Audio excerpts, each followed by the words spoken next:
Hey guys, this is Eric Johnson with Inbox Mailers and Inbox Hacking. Today we're going to be talking about how you can get to profitability faster with your new newsletter. So guys, we're talking today about some beginner tips on if you're starting a brand new newsletter, what are some of the shortcuts, what are the things that you wish you would have known when you got started. So Josh is here with us. He's going to be asking some questions that some of the audience people have asked before while we're chatting about this. So first thing we want to talk about is content. Content is king. The more you can get your audience to fall in love with you by showing that you're passionate about a topic, the more they're going to stay with you. They're going to be forwarding this email to other people. They're going to be able to connect with you personally because they understand, what you're talking about. You're very passionate about, the stuff. You love this stuff, and you just be able to connect with your audience a lot more. So when you're starting out, you want to choose a topic or a niche, or how you're going to do your newsletter based on, what you're interested in. Or if you're not the writing part of the newsletter business, then you have to find a writer who is passionate about whatever this niche is, and whatnot. Eric, you mentioned finding a niche. What's the best way to find a niche that's worth writing for or is profitable? What's the best avenue to go through? Yeah. So, some people do it based on what they're interested in. You know what I'm saying? So, if you like fly fishing, some people may do a fly fishing newsletter because they have a lot of information to get out. It's great if you're the writer or the editor of the newsletter and you're super interested in the topic because it's just going to come so much easier to you and it's going to be less like a job. It's going to be more like I'm so excited to tell you about this, and you can incorporate video way easier and things like that. Alternatively, people start on the other with the end in mind of how do I make money off of this newsletter? And so what a lot of times they'll do is they're going to look up on affiliate marketing things. What has great payouts? What's a good niche that pays out a lot of money for advertisers or for affiliate payouts and things like that. And so other way people do it is they look in Google keyword research and look for something that has want to have a good balance of basically how big the universe is of people, but also you want to have it targeted enough so that you can connect with your audience and stay, like I said, keep them engaged. And so people go on Google keyword research tool, and they're basically looking for what has a big audience, but not a lot of competition. And so you have to have a good balance of that. If you get too small, you're going to have too small of an audience.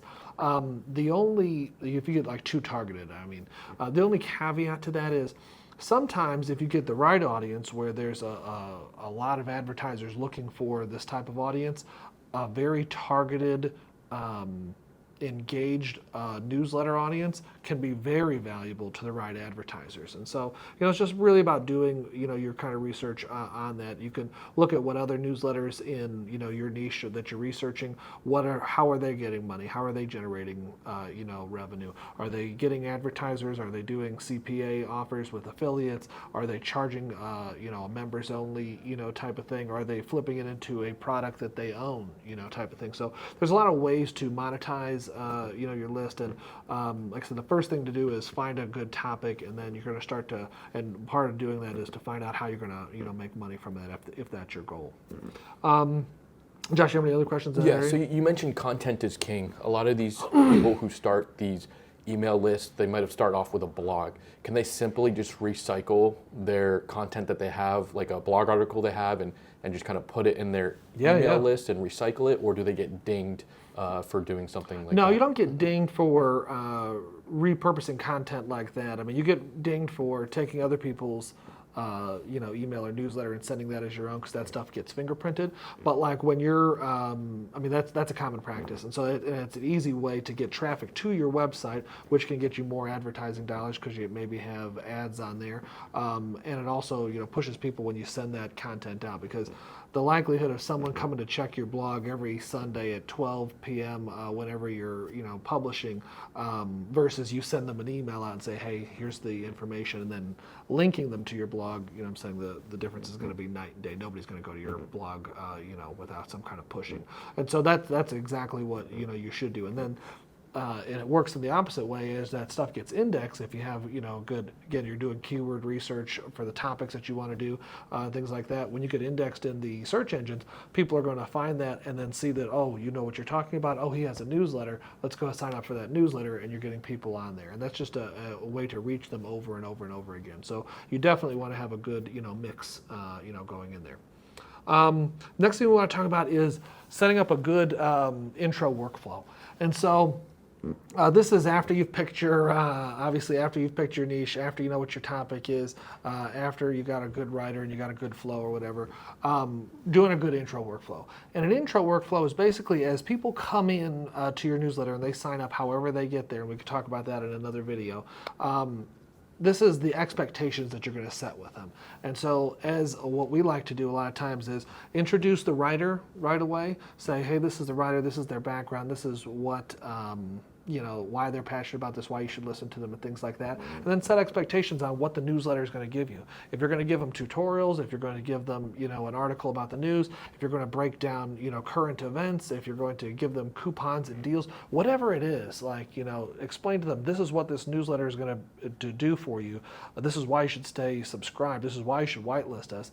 And then just talk about how often are they going to get these, emails, so they know what to expect. I mean, you're going to get these 3 times a week, and they're usually going to come around noon because that's when we blah, blah, blah. Whatever the situation is, just set those expectations so that they know. And what that's going to do is it's going to lessen your unsubscribes, it's going to lessen your spam complaints, it's going to, just set the right expectation for your journey and build trust with, that audience. The other thing we like to do inside of these workflow journeys, and sometimes it's 1 email, sometimes it's 3 or 4 emails, is we like to give them, an asset like a free guide or a free ebook or a free whatever. And what this does is 2 things. One, it gives them something of value because you're going to give them an ask I'm going to talk to you about in a second. So you're giving them something, you want some reciprocity. It establishes you as a thought leader in whatever you're talking about. It gives them some kind of a value. And again, it shows them oh, this is the kind of stuff that I can expect if I stay, subscribed to you.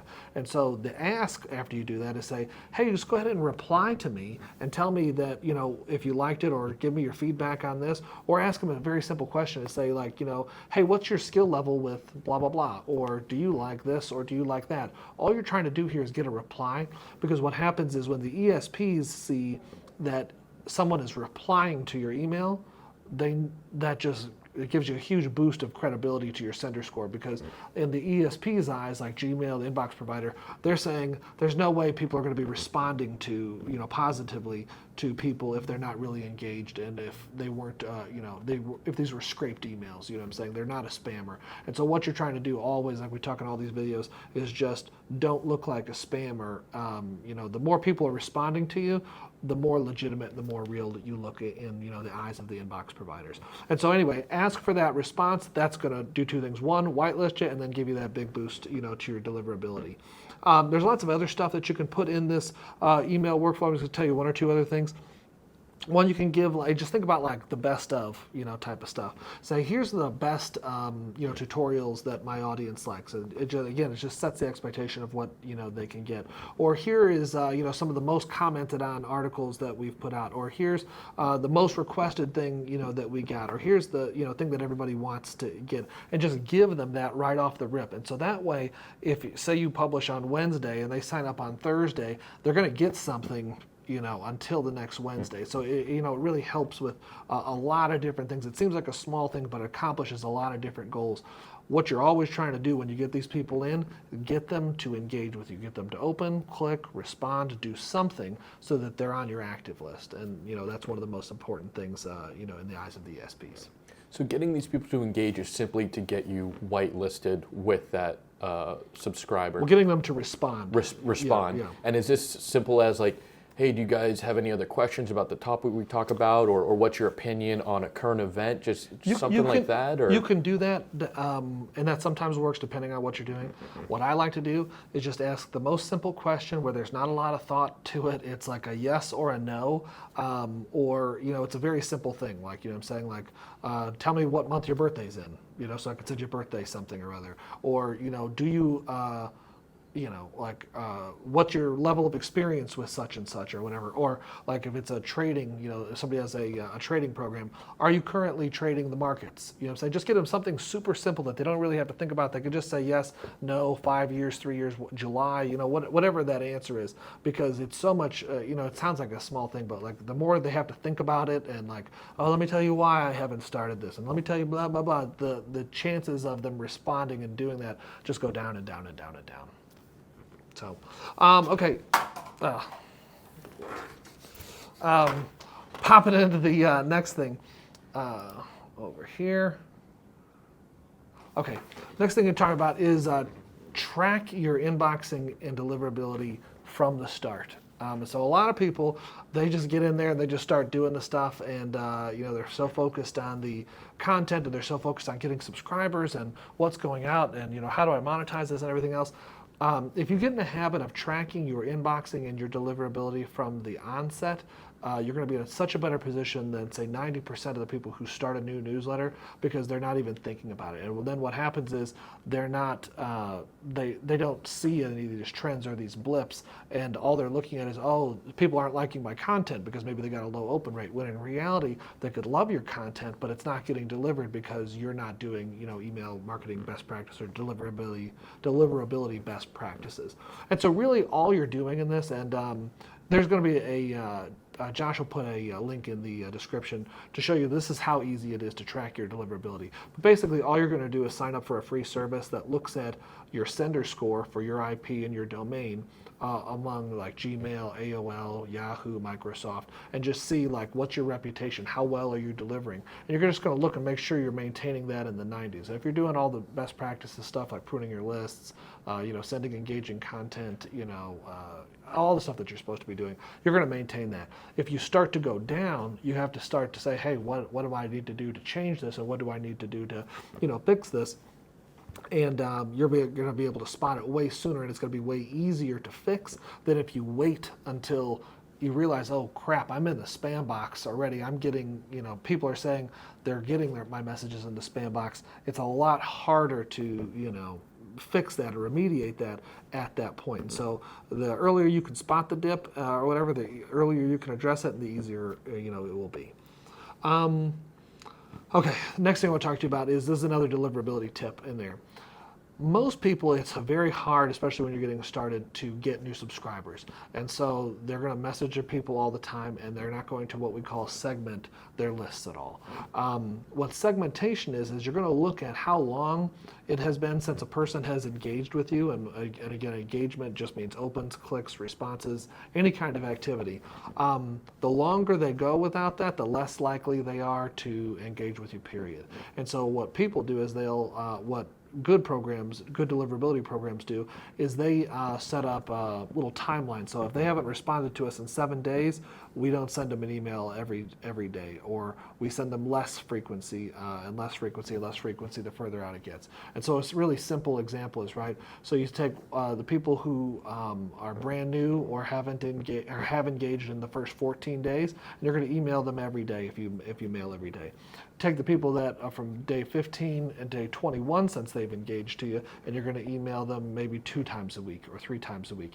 People that haven't engaged with you in 30 plus days, maybe you email them once a month. And by doing this, the reason that you're doing this is because the further out, the lower the open rates are.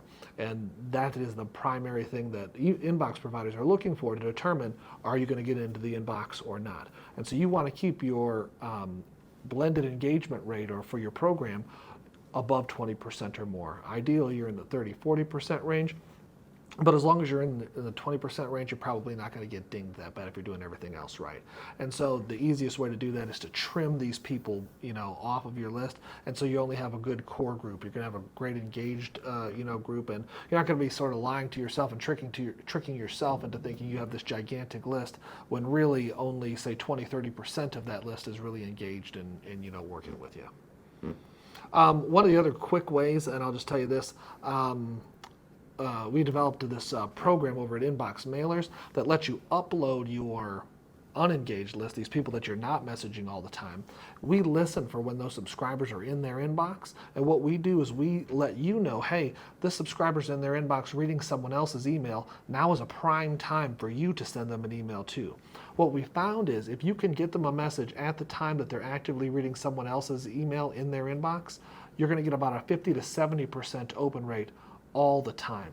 And that's because people, the way that most people check their inboxes, they're cleaning out all the stuff that they don't want to read, and then they're starting to read the things that they do want to, they've already filtered out one by one.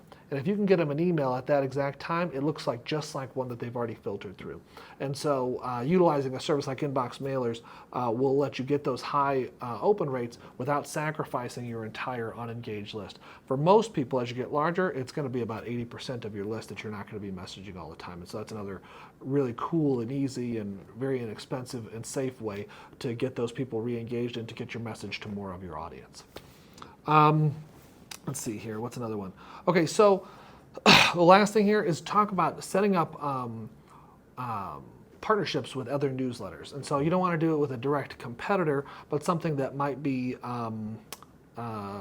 complementary to you or whatever. So an example is maybe you have a lifestyle newsletter that's talking about luxury, brands, luxury travel, luxury this, luxury that. If you can find another complementary newsletter that's not talking about exactly your thing, or they're only talking about like say luxury travel or whatever, and that's only a segment of yours, do a swap with them and say, hey, look, I'll put an ad in my newsletter for you for your luxury travel brand, and then you put an ad in your newsletter for me for my luxury lifestyle, not just travel, my luxury lifestyle newsletter. And that way you're getting a really good mix of people. You're getting their people that are super interested in luxury travel, which you already talk about, and then you're getting their people who have a good crossover. And so it's an easy and free way to build up your list a lot faster with targeted people. Guys, I think that's all the things. Just as a recap, we talked about how to pick a really solid niche. Content is king. Finding something to write about that you're passionate about. Doing partnerships with like-minded newsletters or complementary newsletters. Talked about setting up a good intro workflow and setting those expectations. Segmenting out your list and reactivating those inactive subscribers using something like inbox mailers. Guys, if you have any questions about anything we talked about, or you have anything that you want us to cover next week, go ahead and leave a comment down below or send a message to questions@inboxhacking.com. If you guys want to get these kind of news, tips, tricks, and other email deliverability stuff directly to your inbox, go ahead and sign up right at inboxhacking.com, and we'll get you that email out. Until next week, this is Eric and Josh. Thanks, guys.